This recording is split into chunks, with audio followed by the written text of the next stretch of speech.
Good morning, everyone. Welcome back to Coffee with Kem and Hills. Okay, well, we have some, I can't say fun topics. I don't want to give anything away. Yeah. But we have some interesting topics that we are going to be diving into today. More about that later. But wait, how was your weekend? Weekend was nice.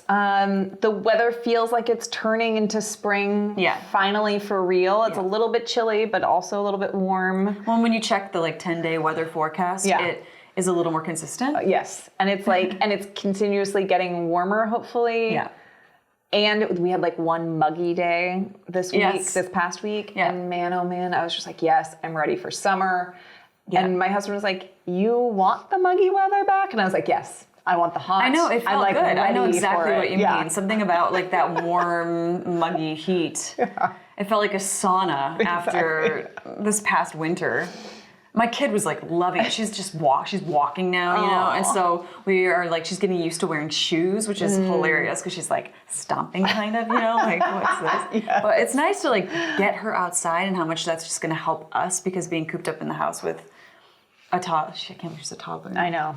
It's crazy. It is not so. Yes, getting to the park basically every day is kind of our plan. That's what we try to do every day. Do you have one nearby? Yes, we have one just a couple blocks away, which is a lifesaver, and has been for the past couple of years. And so, we try and get outside because, and especially now my daughter can climb everything and she's doing all the things. And sometimes you're this is a little worrisome in a different way than when it's a toddler where you kind of have to be on them. Hovering. I know, there must be I don't know, is it a moment or is it just a slow transition into suddenly not having to hover and just letting them? It's a slow transition. Okay, good. Yeah. Because I can't even imagine it.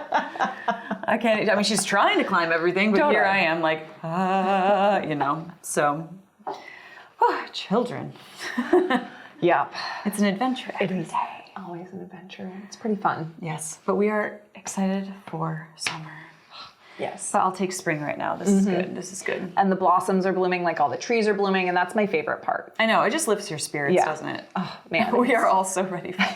I mean, it's so funny, even more so this year than last year. Yeah. And I feel 2 years ago was the middle of the actual lockdown at this time. And so even though spring was happening, I feel we kind of missed it. Yep, definitely. And then last year was oh, yay, this is exciting. And this year I'm yes. Well, yeah, I feel the restrictions really are kind of, evaporating. And we are going to be able to enjoy our summer to the fullest this time without sort of those lingering fears and doubts and the restrictions that were still in place even last summer. Yeah. So it's going to be so nice. So excited. We are all ready for it. Yes. I know y'all are too. Are you guys ready for summer? Yeah. Tell us what you're doing, please. We just want to hear all the happy stories about summer coming up. Right. All right. So our first topic is from Nerd Wallet. Where's the money go? How to handle a windfall. Which I think is super relevant for this time of year. Very much so. A couple of reasons. One, taxes are due in just a little bit over a week and a half on the 18th, April 18th. Make sure that your taxes are done and in the system. That's very soon, isn't it? So soon. So you might be getting a refund, and if you do, you should pay attention to this. We love those. If you aren't getting a refund and you have to pay taxes, well, make sure you pay them. Yeah, be prepared for that. Yep. But also a lot of people get bonuses this time of year because the fiscal year is over, or maybe you've gotten a raise. So there's a lot of reasons to pay attention. There's a lot of windfalls that may be happening at this time of the year. And also, I think coming out of the pandemic, with the pandemic relief, the checks that a lot of people were receiving, and how people decided to, spend that money. And the article talks about how when you get, sort of surprise checks, income that you weren't initially counting on, there's oftentimes an emotional response with how you spend that money. I thought that was interesting. But it's typically in alignment with sort of how you spend day to day. So just tracking sort of what you do on the day to day will help inform how you might react when you get that surprise money. Yeah. And I think one of the major things that the article talks about is if you do get a windfall, before you do anything with the money, is to take a beat. And before you react, before you spend, before you put it someplace, figure out what is the best use of that money by, taking a step back and looking at where you actually need to use it. And maybe a portion of it can be for something that's like very impulsive. But maybe a portion of that should be going towards paying off debt, saving for retirement, putting into your emergency fund. These are all fun things that we like to do with our money, or at least. It's always the emergency fund. It's going to sneak its way into every single topic that we have, I'm telling you right now. It's always the emergency fund. Well, they did give you a here's what you should do breakdown, which you just touched on, the pause and reflect on the good and bad money decisions of your past. You might not want to go back to those traumatizing times, but you need to. You need to be real with yourself, and you need to say, hey, last time I did this and that didn't work out so well. So this time I'm going to try a new approach. Exactly. Focus on intermediate to long-term goals, not short-term wants. I think that's a big one. Yeah. You see that with the lottery winners, right? All the time. They just blow through the cash because they're like, I've always wanted this. I've always wanted this, right? Yes. They get all the cars, and then suddenly they're broke. And you're like, oh no. Do you ever watch that show on HGTV? Millionaire Listings or No, whatever? it's like My Lottery Life or like Lottery. It's a real estate show where it's lottery winners buying a dream home. I feel like I've seen this before. And it's really interesting because they have different levels of what people win. And then also, so they tell you how much said person has won in the lottery. Right. And then they also tell you the budget that they're looking for. And sometimes it's very interesting because sometimes people just have a very conservative budget. They're just buying a nicer version or actually buying a house. But it's within their like what you would consider reasonable like it's a within their reasonable winnings and then there's some people like, oh, I won $3 million, I'm buying a $2.5 million house. And you're just like, well, I mean, maybe you can, but like maybe you shouldn't. There's other things you could do with Yeah. those millions of dollars that you have. Exactly. To make it grow even more. I don't know. I know it is fascinating, and that really does show. I feel like when people win the lottery, it really does show that immediate emotional response that they have. Yeah, and it's an interesting. They talk about the dichotomy between an unearned windfall, like a lottery, versus an earned windfall, like getting a bonus or getting a raise. Yep. But we love windfalls. Yes. Don't get us wrong. Yes, please. All right, the next tip on the list is consider your core values. That's a good one. Yep. And I think this goes back to, do you want to help your family? Do you want to talk about your long-term goals? Do you want to put aside money for a house? Like what are your core values in terms of, do you want to put some money towards charity? Is it Disney World every year? Is it Disney World? Is that your core value? I don't know. Is it traveling? Right. Like, is it a vacation? And maybe your vacation is Disney World. I don't know. Everybody has a different idea. I do feel like traveling is in my core values. Like, I just love it so much. I know. And that's the only thing that scares me a little bit with children, because you're like, complicates it slightly. Yeah. But it's doable. It's just complicated. Yeah. It's just not the same as... It just takes more planning. Yeah. Whereas like before kids, you could say, want to go to Africa this weekend? Maybe not that extreme. All right. I was like, you had a pretty cool life before kids. I did not have that life. It wasn't that cool. It wasn't that cool. That was my lottery dream life. But you that I didn't could have gone to Africa. I mean, I could have. I probably would have had to have, gotten a credit card and done some not very financially savvy things to do it. But, She looked at her core values and decided, although she loves travel, her current lifestyle does not allow for that. Yeah, so, I have to plan for it. I have to plan financially plan for it, which is fine. All right, next tip. Review your money personality type, which I didn't know that you could take a quiz to find out your money personality type. I mean, you can take a quiz for anything these days. I guess that's true. I mean, you learn that with Cosmopolitan when you're like in 6th grade, and it's silent reading, and you sneak a Cosmo in, and you take the The kissing test. Right. Are you a good kisser? You know? Yeah. You know, Is he right for you? I've never kissed anyone yet, but. Right. All right, next tip. Ask a partner to hold you accountable.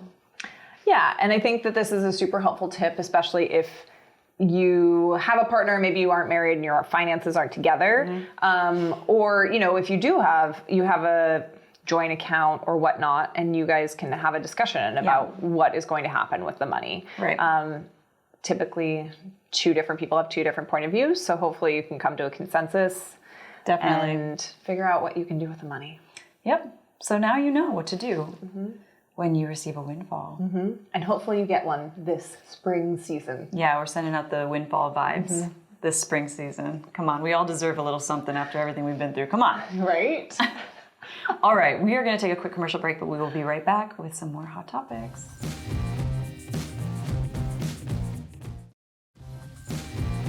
Welcome back. Okay, now we have a very somewhat uncomfortable hot topic to talk about. We're going to talk about, okay, this is an article from the Los Angeles Times. Pedophile Island. Quote unquote, that's what it's called. Pedophile Island, quote unquote, yes. I don't think that's like maybe the official. No, it's not the official name. The official name is Great St. James and Little St. James. Yes, yes. Pedophile Island comes to market in the Caribbean. I'm sure everyone probably is assuming who owned this island. Yes, it was Jeffrey Epstein. I think everyone probably knows why it adopted the name Pedophile Island. Sadly. Sadly. Yes. It's where the alleged assault of minors took place. It's an ongoing case, obviously, with Ghislaine. I never say her name right.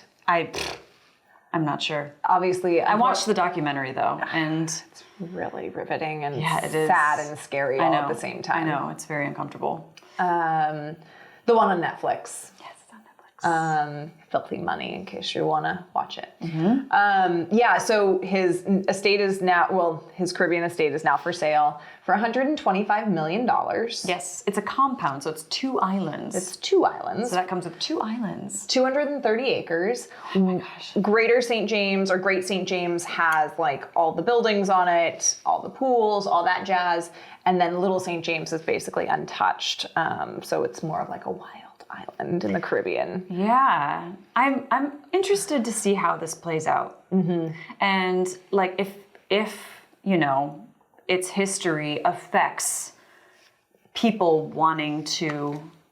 I would severely hope so. Like, I don't know how. I mean, I think you have to rename it if that's possible. I don't know if you can rename an island or if that's just like what it's called. And you just want to tear down every space on that island that exists. You know what I mean? Because you'd just be haunted by what's happened, walking through the buildings that he's built and... Yeah, hard pass. Yeah, very hard pass. Yeah. That's not an island I don't think that I would go and visit. No. If it becomes, a resort or something like that. Yeah. Yeah, no. Definitely not. It could. Totally could. Somebody could buy it as an investment property. I mean, one of the interesting things to me about this article was that he bought it in 1998 for only $7.95 million. And now it's being sold almost 20 years later. Yeah. For, yes, I had to do that math in my head, for $125 million. Right. That's wild. It's a wild appreciation. I was talking to my husband about this and he was like, well, who's getting that money? Who's it? Right. That was a question that they didn't talk about in the article. And it was something that I was wondering who is getting money out of his estate because I think that there's, I don't know. I don't know the answer to that. I feel like probably we were saying it should go to all of the families. Victims. It might be. It might be that there's something going to the victims. I hope so. Yeah. Definitely hope. Well, there's some not within this article. There were some other real estate stories that were shared that have nothing to do with Pedophile Island. Woo. So we might as well leave on a lighter note. Adam Levine from Maroon 5 and his wife are selling their Pacific Palisades estate for a whopping $57.5 million. They showed a picture of it and it's, wow. It's really beautiful. Not that I have 57.5 million to put down, but you know, we can dream. And if it sells, it'll be one of the most expensive deals the coastal community has ever seen. Yeah. I mean, it's a beautiful piece of property. I always wonder, like, when people are selling a property for that much and it's so beautiful, what do you do next? Like, where do you buy another place? Because you probably aren't going to find one that's as good or as cool. I know. Like, do you want to do a full life shift and like move to the mountains or something? Is that it? Like, yeah. I know. You really do wonder because it does feel like celebrities are just jumping around a lot. You know, from estate to estate. And as we know, some of them make really good real estate decisions and some of them do not. Yes. As we have learned on ROI TV. Yep. Oh, I liked this one. Jeff Bezos' wife, his ex-wife, Mackenzie Scott, who is worth $50 billion, donated $436 million to the home building nonprofit Habitat for Humanity. Yep. She's doing some great work. She has definitely said, you know, her actions are actually backing up what she said, which is that she is going to give away majority of her wealth. And this is one of the biggest ones she's done so far. And my understanding is that she has actually given away more in like the last 2 to 3 years since their divorce than Jeff Bezos has given away in his entire time. So that's an interesting, She's showing him up with her generosity. Right? That's awesome. I always think about that when people just have a ridiculous amount of money that they could never spend, like in a million years. Right. And I understand like the idea of passing that down, but $50 billion. Right. You know, there's so much you can do. Right. It's, so much you can do. Right. Yeah, and she's an amazing example of somebody that's actually, you know, contributing to causes outside of her own, which is like it's a beautiful thing. Yeah. Okay, so this I just felt bad for the people that live in this area. Metro is helping to plan an aerial gondola system to whisk baseball fans and concert goers from Union Station to Dodgers Stadium in 7 minutes. But like people... Yeah, through LA, you could take a gondola ride above people's homes to get from Union Station to the Dodger Stadium. Imagine living in those homes and people are like, that's your view. Right. Yeah. No, thank you. Do you think it's going to happen? I doubt it. Okay. That's my opinion. I don't think it's probably going to happen. People in LA like to drive too much. Right. Like, I don't know how much people would actually use, like how many people are coming from Union Station, which is the train station. Right. To get to the Dodger Stadium. I don't think that there's actually that much traffic. It's not like being in New York where most people use public transportation because it's so hard to get around by car. Well, how many people could really get into the gondola anyway? I mean, how many gondolas are going that would like be able to haul enough people? Yeah. Right. I mean, but if you haven't been to Union Station in LA, it is gorgeous. Is it? Oh my God, it's so beautiful. It's like this Art Deco mission style. It's like perfectly Southern California. It is a beautiful building. It's in a lot of movies. Then once you've been there, you're like, I've seen this in like all the before. films. Yeah, of course. Because it's so gorgeous. Yeah. I want to go. But yeah, I still would never, well, personally, I would never be taking the train into LA and then expect to get on a gondola to go to a baseball game. And then don't you have to gondola back to get to your car? Yeah. Yeah. Too much gondola-ing. I don't know if that's a word, but... It is now. It is now. Yep, you heard it here first, folks. Gondola-ing. Same sport. It'll be in Merriam-Webster next year. That's right. It's a new proposal for the 2022 dictionary. Yep. Surprises at every turn over here at ROI TV. Okay, on that note, we are going to take a quick commercial break, but we will be right back so I can remind you what shows are airing today on ROI TV.